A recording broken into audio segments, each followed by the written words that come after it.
Daniel n'aurait jamais cru qu'un son si faible puisse bouleverser son existence. Ce soir-là, alors qu'il rentrait du travail, le soleil venait de disparaître derrière les toits et la ville s'enveloppait d'ombres orangées. Les rues étaient calmes, presque endormies, quand un cri aigu et fragile perça le silence. Daniel s'arrêta net. Il crut d'abord entendre l'écho d'un oiseau nocturne ou le miaulement d'un chaton perdu. Mais le son revint, tremblant, désespéré. Un appel à l'aide qu'il ne pouvait ignorer. Guidé par cette plainte, il s'aventura dans une ruelle étroite près de l'épicerie du quartier. Les lampadaires projetaient des halos incertains, allongeant les ombres des poubelles et des murs humides. Daniel plissa les yeux et se pencha. Là, contre le béton glacé, gisait la créature la plus minuscule qu'il eût jamais vue. Une boule de vie à peine plus grande que son pouce, dont la poitrine s'agitait à un rythme haletant. Ses yeux brillants, noyés de peur, cherchaient désespérément une main secourable. Le cœur serre, Daniel s'accroupit. Ses doigts tremblaient lorsqu'il effleura la fourrure humide et collée de ce qui semblait être un chiot. Pas un chiot ordinaire, le plus petit qu'il ait jamais rencontré. On aurait dit que le monde entier l'avait abandonné. En le soulevant délicatement, Daniel eut l'impression de porter une plume. Et pourtant, contre sa paume, il sentit un battement de cœur vif, obstiné, comme une protestation contre la mort. « Mon Dieu !» murmura-t-il, la gorge nouée. Il avait déjà recueilli des animaux errants, mais jamais une créature si fragile, si vulnérable. Le chiot serra faiblement l'un de ses doigts de sa minuscule patte, comme s'il le suppliait de ne pas l'abandonner. Daniel sentit ses yeux se brouiller. Il referma sa main autour du petit corps tremblant et souffla doucement. « Ça va aller. Tu es en sécurité maintenant. » La ruelle lui parut soudain plus glaciale, plus hostile encore. Mais dans ses mains, la vie pulsait. Il chercha des yeux une trace de la mère ou d'éventuels frères et sœurs. Rien. Seulement le silence et les murs sales. Le chiot avait été laissé là, condamné. Une colère sourde monta en lui. Comment pouvait-on abandonner une vie aussi fragile? Mais il n'avait pas le temps de s'indigner. L'urgence était de sauver ce petit être. D'un geste protecteur, il glissa le chiot dans sa poche intérieure, contre sa poitrine. Il pressa sa main dessus pour lui offrir chaleur et sécurité. À chaque pas vers son appartement, il chuchotait des mots d'encouragement. « Tiens bon, petit. On va rentrer. Je vais m'occuper de toi. » Le monde alentour demeurait indifférent, mais Daniel portait dans son manteau une étincelle de vie prête à s'éteindre. Et il avait décidé de ne pas laisser cette flamme s'éteindre. Arrivé chez lui, il referma doucement la porte, craignant que le moindre bruit n'effraie son protégé. La lumière du salon illumina la scène. Dans sa paume, le minuscule corps tremblait encore, mais respirait. Fasciné, Daniel le posa sur une serviette pliée sur le plan de travail de la cuisine. Le chiot gémit faiblement, ouvrant sa gueule dans un cri de faim presque inaudible. Daniel comprit aussitôt. Il fouilla ses placards, sortit du lait, une petite coupelle et un compte-gouttes oublié dans une trousse de secours. Avec un soin infini, il réchauffa le lait, s'agenouilla près du chiot et approcha la pipette de ses lèvres. Un instant, il craignit que l'animal refuse. Puis une minuscule langue rose s'étira et lapa quelques gouttes. Un souffle de soulagement traversa Daniel. Le chiot buvait, maladroit mais avide. Quelques gouttes se répandirent sur sa fourrure. Daniel rit doucement, l'essuyant avec le coin de la serviette. Doucement, petit guerrier. Il y en a assez pour toi. Chaque gorgée semblait lui rendre un peu de force. Enfin, repu, le chiot se roula contre la main de Daniel et poussa un soupir qui résonna comme un merci muet. Daniel improvisa un nid dans une boîte en carton. Une vieille chemise en flanelle, une couverture polaire et une bouteille d'eau tiède enveloppée d'un tissu. Il y déposa le chiot, qui s'y enfonça aussitôt, gémissant doucement avant de s'apaiser. Daniel s'assit à même le sol, incapable de s'éloigner. Les heures passèrent, le tic-tac de l'horloge ponctuant son attente. Qui avait pu abandonner ce petit être? Pourquoi ce soir-là, précisément, le destin l'avait-il guidé jusqu'à cette ruelle? Les questions tourbillonnaient, mais une certitude s'imposait. Désormais, il ne laisserait plus jamais ce chiot seul. La nuit avance. Daniel, épuisé, resta éveillé, murmurant des histoires à l'animal endormi. Il lui décrivit le parc voisin, la chaleur d'un foyer, un monde où il ne manquerait plus jamais de rien. Tant que tu te bats, je serai là, je te le promets. Ces mots, plus qu'une promesse, devinrent un serment. Au petit matin, malgré ses paupières lourdes, Daniel sourit en voyant le chiot s'étirer faiblement, son museau enfoui dans la flanelle. Une émotion immense l'envahit. En une seule nuit, ce minuscule être avait transformé son appartement en foyer et sa solitude en mission. Il venait de trouver un sens qu'il croyait perdu. Et dans son cœur, une graine nouvelle venait d'éclore, l'espoir. Le matin se leva sur une angoisse sourde. Daniel ouvrit les yeux, le cou endolori d'avoir dormi sur le canapé, et son premier geste fut de se pencher vers la boîte installée près de lui. Son souffle se bloqua. Le minuscule chiot restait immobile, roulé en boule, sa respiration si faible qu'il crut un instant l'avoir perdu. Le cœur battant à tout rompre, Daniel tendit les mains et le souleva. Le petit corps était chaud, mais terriblement faible. Un gémissement imperceptible échappa de sa gorge, comme un fil de vie qui menaçait de se rompre. Daniel sentit les larmes lui monter aux yeux. « Tiens bon, je t'en supplie » murmura-t-il d'une voix brisée. Il réchauffa rapidement du lait, ses doigts tremblants sur les ustensiles, et reprit le compte-gouttes. Le chiot resta inerte un long moment, puis, avec un effort qui fit frissonner Daniel, il tendit sa langue et avala quelques gouttes. Un soupir de soulagement échappa à l'homme. Chaque gorgée arrachée à l'épuisement était une victoire contre la mort. Après l'avoir nourri, Daniel l'enveloppa dans un linge doux et le serra contre sa poitrine, cherchant à lui transmettre sa propre chaleur. Il marcha de long en large dans le salon, murmurant des encouragements, répétant comme une prière « Tu es un combattant. Tu ne peux pas abandonner. » Mais au fond de lui, Daniel savait que ses efforts ne suffiraient pas toujours. L'animal était trop fragile. Sa survie dépendait de soins qu'il ne pouvait offrir seul. Alors, d'un geste décidé, il enfila son manteau, glissa le chiot contre son cœur et sortit précipitamment. Les rues encore embrumées défilaient autour de lui. Chaque pas résonnait comme une course contre la montre. Il franchit la porte de la clinique vétérinaire, le tintement de la clochette annonçant son arrivée. L'odeur mêlée d'antiseptique et de shampoing animal l'assaillit. À l'accueil, la réceptionniste leva les yeux, prête à sourire, mais son expression se figea quand elle aperçut le minuscule être contre lui. Elle se leva d'un bond. « Mon Dieu! Mais c'est un chiot ?» Daniel hocha vivement la tête. Sa voix trembla. « Oh, il est si faible. Je vous en prie, aidez-le. » Les autres clients dans la salle d'attente se penchèrent, curieux et bouleversés. Une femme tenant un golden retriever porta une main à sa bouche. Même son chien inclina la tête, intrigué par la minuscule créature. Daniel ne prêtait aucune attention au regard. Son monde se limitait au battement précaire de ce petit cœur contre sa paume. Quelques minutes plus tard, le vétérinaire, le docteur, est apparu. Grand, la cinquantaine marquée, ses yeux fatigués semblaient avoir tout vu. Mais lorsqu'il découvrit le chiot, il s'immobilisa. Son masque professionnel céda à la stupeur. « C'est impossible, souffla-t-il. Amenez-le vite. » Dans la salle d'examen, Daniel déposa le chiot sur la table métallique. Le vétérinaire enfila des gants neufs et commença une inspection d'une délicatesse extrême. Il palpa la minusculcates thoracique et cata les paupières, observa les gencives. Plus son examen avançait, plus ses sourcils se fronçaient. Puis il plaça le stéthoscope sur la poitrine de l'animal. Le silence devint pesant. Seul le rythme rapide mais régulier d'un cœur minuscule résonnait à travers l'appareil. Docteur et se redressa lentement, visiblement ébranlé. « Je n'ai jamais vu ça en 20 ans de carrière, dit-il d'une voix basse. Un chiot aussi petit.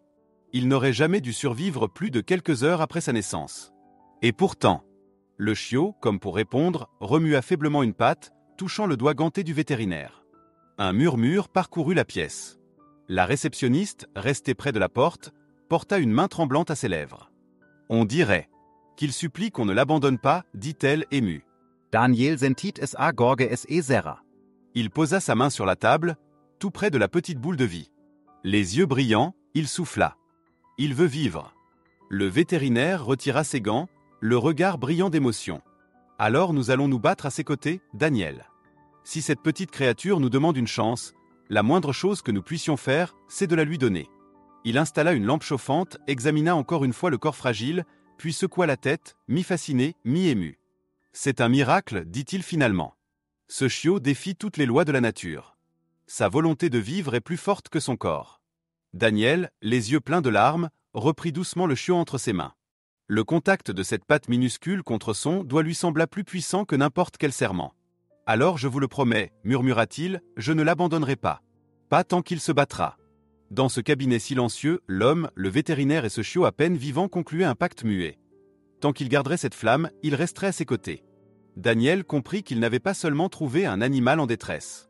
Il venait de rencontrer un miracle. Le trajet du retour depuis la clinique fut étrangement silencieux. Daniel tenait le transporteur sur le siège passager, jetant des regards incessants à l'intérieur. Le chiot, emmailloté dans une serviette douce, respirait faiblement mais avec une régularité nouvelle. Les mots du vétérinaire résonnaient encore dans sa tête. « Ce chiot est un miracle. » Daniel sentait ce verdict comme une responsabilité immense. Il ne ramenait pas seulement un animal malade à la maison. Il rapportait une promesse, un défi lancé à la vie elle-même. Dans son appartement, l'atmosphère changea dès qu'il franchit la porte. L'espace, autrefois marqué par la solitude et le silence, semblait soudain habité par une nouvelle énergie. Daniel installa le chiot dans sa petite boîte tapissée de couvertures et resta accroupi des heures durant, à l'observer. La créature se mit à gémir doucement, cherchant sa présence. Quand Daniel approcha la main, une minuscule patte vint aussitôt s'y accrocher, comme si ce contact était vital. Cette simple pression réveilla en lui une émotion puissante, presque paternelle. Il savait désormais que ce chiot ne pouvait plus être appelé simplement « petit » ou « fragile ». Un nom s'imposait, un mot qui incarnerait cette volonté acharnée de vivre. Son regard se posa sur le minuscule museau posé contre son doigt. « Hope » souffla-t-il, presque sans réfléchir. L'animal remua faiblement, comme s'il avait entendu et accepté. Daniel esquissa un sourire, les yeux humides. Désormais, elle ne serait plus une inconnue ramassée dans une ruelle glaciale. Elle serait Hope, le symbole de tout ce qu'il refusait d'abandonner. Les jours suivants furent les plus éprouvants de sa vie. Daniel établit une routine stricte, réglée comme une horloge autour des besoins de Hope. Toutes les 2 heures, jour et nuit, il réchauffait du lait, préparait le compte-gouttes et s'installait pour nourrir la petite survivante. Certaines fois, elle buvait avec une avidité qui le remplissait d'espoir. D'autres, trop faibles, elle détournait la tête, et Daniel restait penché sur elle, l'encourageant d'une voix tremblante. « Encore un peu, tu peux le faire. » Parfois, il réussissait à lui arracher quelques gorgées, parfois non. Chacune de ces batailles épuisantes lui rappelait la fragilité du fil sur lequel Hope avançait. Le sommeil de Daniel devint rare et morcelé. Ses nuits se transformèrent en veilles inquiètes, ponctuées de sursauts au moindre gémissement. Quand le silence devenait trop long, il bondissait, la peur au ventre, redoutant de découvrir qu'elle avait cessé de respirer. Plus d'une fois, il se retrouva à la secouer doucement, le cœur brisé, avant qu'elle ne pousse un cri faible mais rassurant. Alors il la serrait contre sa poitrine, promettant de ne jamais la laisser tomber. Petit à petit, malgré les rechutes, des signes d'amélioration apparurent. Ses yeux, d'abord mi-clos, commencèrent à s'ouvrir plus largement, brillant d'une curiosité timide. Ses mouvements, encore maladroits, se firent plus assurés. Le jour où elle parvint à tenir sur ses pattes tremblantes, Daniel eut l'impression d'assister à un exploit. Il éclata de rire, un rire qu'il n'avait plus connu depuis des années. « Bravo, petite guerrière !» s'exclama-t-il, applaudissant presque. Hope chancela, retomba, puis se redressa aussitôt. Sa ténacité redonna à Daniel une force insoupçonnée. Pourtant, rien n'était gagné. Certains matins, Hope semblait pleine d'énergie et le soir même, elle se montrait soudain amorphe, refusant de boire. Ces fluctuations usèrent Daniel autant qu'elles le galvanisèrent. Chaque recul lui rappelait que, malgré ses progrès, Hope restait un être fragile, une étincelle encore menacée par le vent. Mais chaque avancée, même minime, lui rappelait aussi les mots de docteur « Elle n'aurait jamais dû survivre et pourtant elle se bat ». Une nuit particulièrement éprouvante marqua Daniel. Hope resta immobile si longtemps qu'il crut la perdre. Pris de panique, il la secoua légèrement, les larmes brouillant sa vue. « Ne pars pas, pas maintenant !» implora-t-il. Puis, soudain, un sursaut, un cri faible, et Hope rouvrit les yeux. Daniel éclata en sanglots, riant et pleurant tout à la fois. « Tu m'as fait peur. Ne refais plus jamais ça !» souffla-t-il en la serrant contre lui. Ce moment renforça plus que jamais le lien qui les unissait. Les semaines passèrent dans ce rythme de lutte et de petites victoires. Hope apprit à marcher quelques pas de plus, à laper avec plus d'assurance, à réagir à la voix de Daniel. Elle dormait souvent nichée contre son torse, comme si son battement de cœur était la seule berceuse capable de l'apaiser. Et lui, qui avait tant souffert de la solitude, découvrait chaque jour une nouvelle raison de se lever. Hope transformait son existence monotone en une mission sacrée. Protéger une vie qui tenait dans le creux de sa main. Un soir, alors qu'il travaillait à son bureau, Daniel sentit une traction légère à son pantalon. Il baissa les yeux et découvrit Hope, chancelante mais décidée, qui avait réussi à sortir seule de sa boîte pour venir jusqu'à lui. Ses yeux minuscules brillaient de cette même supplication qu'il avait vue la première fois dans la ruelle. Mais désormais, elle n'exprimait plus seulement la peur. Elle exprimait la confiance. Daniel la prit dans ses bras, éclatant d'un rire tremblant. « Tu as marché juste pour moi ?» dit-il ému aux larmes. Hope poussa un petit gémissement satisfait et se leva aussitôt contre son torse. Dans ce geste, Daniel comprit que leur combat prenait une nouvelle dimension. Il ne s'agissait plus uniquement de survivre. Il s'agissait de grandir ensemble, de se reconstruire l'un grâce à l'autre. Hope ne représentait plus seulement une responsabilité. Elle était devenue une leçon vivante. La preuve que la persévérance, même dans la plus grande faiblesse, pouvait déplacer des montagnes. Cette nuit-là, alors que la petite s'endormait contre lui, Daniel ferma les yeux et murmura « Tu n'es plus seul. Tu ne le seras jamais. » Les semaines s'écoulèrent, rythmées par les progrès fragiles mais constants de Hope. Daniel, qui craignait chaque matin de ne plus l'entendre respirer, découvrit peu à peu une nouvelle habitude. Celle de sourire avant même d'ouvrir les yeux, rassuré par le petit gémissement qui venait de sa boîte. Le miracle continuait de s'écrire sous ses yeux, et chaque geste banal, une lapée de lait plus vigoureuse, une tentative de bondir hors de son nid, prenait la dimension d'une victoire. Un matin, Daniel constata quelque chose d'inédit. Hope, assise dans sa petite caisse, le regardait fixement, les yeux plus vifs que jamais. Quand il approcha sa main, elle laissa échapper un minuscule aboiement, faible mais assuré. Daniel éclata de rire, la gorge serrée par l'émotion. « Tu parles enfin, petite guerrière », dit-il en caressant son front. Ce simple son, aussi fragile qu'il fût, lui parut le plus beau des chants. Les jours suivants confirmèrent la métamorphose. Hope, jadis ballottée entre la vie et la mort, explorait désormais l'appartement avec ses petites pattes encore hésitantes. Elle trébuchait souvent, mais se relevait aussitôt, son regard pétillant de détermination. Daniel l'encourageait comme un père applaudit les premiers pas de son enfant. Les voisins commencèrent à remarquer l'incroyable transformation. Ceux qui l'avaient vu dans ses bras au bord de l'agonie restaient bouche bée en découvrant aujourd'hui ce minuscule être plein d'énergie. Fier de ses progrès, Daniel décida qu'il était temps de retourner à la clinique, non plus pour supplier une aide, mais pour partager une victoire. Il enveloppa Hope dans sa veste et prit le chemin familier.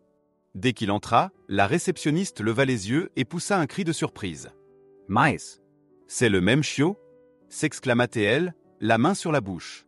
Hope, comme pour confirmer, laissa échapper un autre aboiement maladroit. Des clients se levèrent, intrigués, et leurs regards se remplirent de chaleur. L'histoire de la petite survivante avait déjà touché bien des cœurs. Quand le docteur est apparu, il s'immobilisa net. Son regard incrédule passa du chiot à Daniel, puis de nouveau au chiot. Lentement, il s'approcha, pris d'un élan qu'il ne parvenait pas à contenir. « Incroyable !» souffla-t-il. Daniel déposa Hope sur la table. Elle se tint debout, vacillante mais fière, et leva vers le vétérinaire ses yeux étincelants. Puis elle poussa un aboiement minuscule, comme un salut. Le docteur, incapable de retenir son émotion, posa une main tremblante sur son front. Des larmes jaillirent de ses yeux fatigués. Elle n'aurait jamais dû survivre. Et la voilà vivante, forte, pleine de courage. Il l'examina longuement, son visage oscillant entre professionnalisme et bouleversement. Hope avait encore la taille d'un nouveau-né, mais son pelage s'était épaissi et son souffle était plus régulier. Ses petites pattes tremblaient moins qu'avant. « C'est une leçon vivante », dit-il d'une voix tremblante. La preuve que la volonté défie parfois la biologie. La réceptionniste, les larmes aux yeux, acquiesça silencieusement. Les autres clients caressaient leurs animaux d'une main distraite, absorbés par cette vision de persévérance incarnée. Daniel reprit Hope contre lui, ému de la voir rayonner ainsi. « Elle ne s'est pas seulement battue pour vivre, murmura-t-il, elle m'a appris à me battre aussi. » Le vétérinaire hocha la tête, la voix serrée. « Vous l'avez sauvée, Daniel. Mais je crois qu'elle vous a sauvé tout autant. » Ces mots restèrent suspendus dans l'air, lourds de vérité. De retour chez lui, Daniel posa Hope sur le sol. Elle s'élança maladroitement vers le tapis, puis vers le canapé, où elle tenta de grimper. Il l'aida doucement, riant de son entêtement. Elle se hissa enfin sur un coussin et aboya triomphalement. Daniel, assis à côté d'elle, sentit son cœur se gonfler de fierté. « Regarde-toi. Tu es passé de l'ombre glaciale d'une ruelle à ce trône. Tu es la preuve vivante que rien n'est impossible. » Les jours devinrent des semaines, et Daniel comprit que Hope n'était pas seulement un chiot. Elle était devenue un symbole. Les voisins demandaient souvent de ses nouvelles, les enfants du quartier venaient la voir, fascinés par sa petitesse et son énergie. Partout où elle passait, elle suscitait des sourires et rallumait une flamme d'espérance. Un soir, Daniel sortit sur son balcon avec Hope nichée contre lui. La ville s'étendait devant eux, illuminée par les lampadaires et les fenêtres éclairées. Hope posa sa minuscule patte sur son torse, juste au niveau de son cœur, comme elle l'avait toujours fait. Daniel leva les yeux vers le ciel sombre. « Tu étais condamné, abandonné. Mais tu as choisi de vivre. Et grâce à toi, j'ai retrouvé une raison de croire. » Hope leva le museau, lécha doucement son menton, puis se blottit contre lui. Daniel sentit une paix qu'il n'avait pas connue depuis longtemps. Il comprit alors que leur histoire n'était pas seulement celle d'un sauvetage. C'était une renaissance partagée. Il avait sauvé Hope d'une mort certaine, mais en retour, elle avait sauvé son âme de la solitude et du désespoir. Il regarda une dernière fois l'horizon et chuchota. Tant que tu continueras de te battre, je serai là. Et même le jour où tu seras fatigué, sache que tu auras déjà changé le monde. Parce qu'avec toi, j'ai appris ce que signifie vraiment espérer. Dans le silence de la nuit, Daniel et Hope restèrent enlacés, deux rescapés liés par le même miracle. Et au creux de ses bras, Daniel savait qu'il n'avait plus seulement un chiot. Il avait trouvé une famille, un sens, et une leçon de vie qu'il n'oublierait jamais. L'espoir ne meurt jamais tant qu'on choisit de s'y accrocher.